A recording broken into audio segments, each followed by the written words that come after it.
Chers amis paroissiens, bonjour, je vous retrouve par ce message des curés. Je voulais aujourd'hui vous entretenir de deux sujets. Je voudrais revenir sur le dimanche des pauvres et puis aussi vous parler des propositions spirituelles qui sont faites pendant ce temps de confinement par notre paroisse. Revenir sur le dimanche des pauvres, le Père Benoît vous en a déjà entretenu lors de son message, parce que pour moi ça a été un moment important. C'était la 4e fois que notre pape François nous proposait de vivre ce dimanche. Et je me suis laissé un peu interpeller personnellement en me disant quelle place tu accordes aux plus pauvres.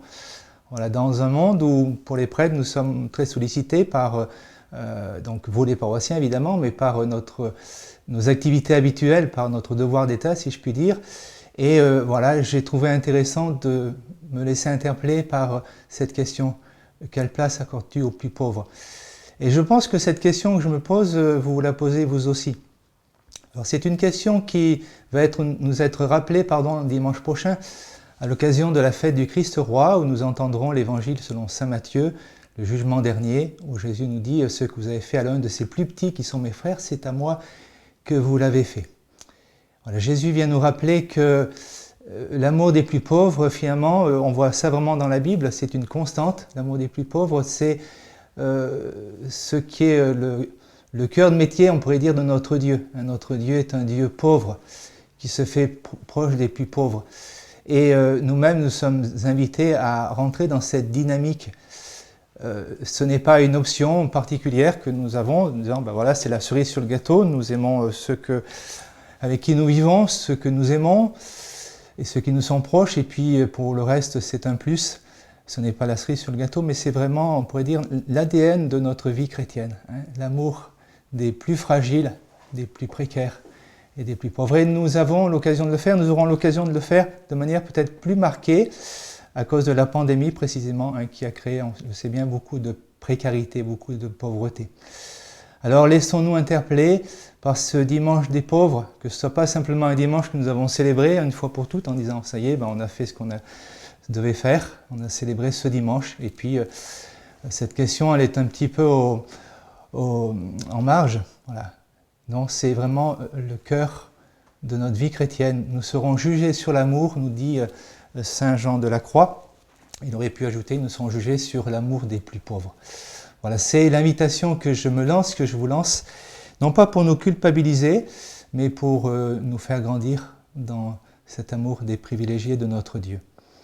Et comme c'est la fin de l'année liturgique qui approche, c'est peut-être aussi l'occasion de faire un retour en arrière sur cette année qui s'est passée. Évidemment, nous retrouverons le moment du confinement, de la première vague de la pandémie, avec justement tous ces gestes de solidarité et de bienveillance, de dévouement qui ont été vécus à cette occasion. Voilà. C'est l'occasion d'en rendre grâce au Seigneur pour tous ces gestes de croyants ou d'incroyants, et puis une fois encore d'être constant dans cet amour de notre prochain, de celui qui est à notre porte, celui que le Seigneur veut que nous aimions. Je voulais aussi vous parler donc des propositions spirituelles qui sont faites sur notre paroisse. Je vous renvoie au site paroissial, voilà, vous retrouverez tous les éléments pour trouver des propositions intéressantes dans ce temps de l'Avent dans lequel nous allons entrer. C'est un temps de la conversion. Nous voulons grandir dans l'accueil du Christ qui vient à Noël, avec effectivement une situation particulière pour nous aussi, pour nos contemporains. Cette fête de Noël ne sera pas une fête tout à fait habituelle. Il n'y aura pas peut-être autant de facilité de nous retrouver en famille. Il n'y aura peut-être pas cette frénésie qu'il peut y avoir d'habitude à Noël, souvent d'ailleurs marquée par l'excès de consommation. Mais je me disais que ça peut être aussi une chance pour nous les chrétiens, de revenir finalement à l'essentiel de cette fête.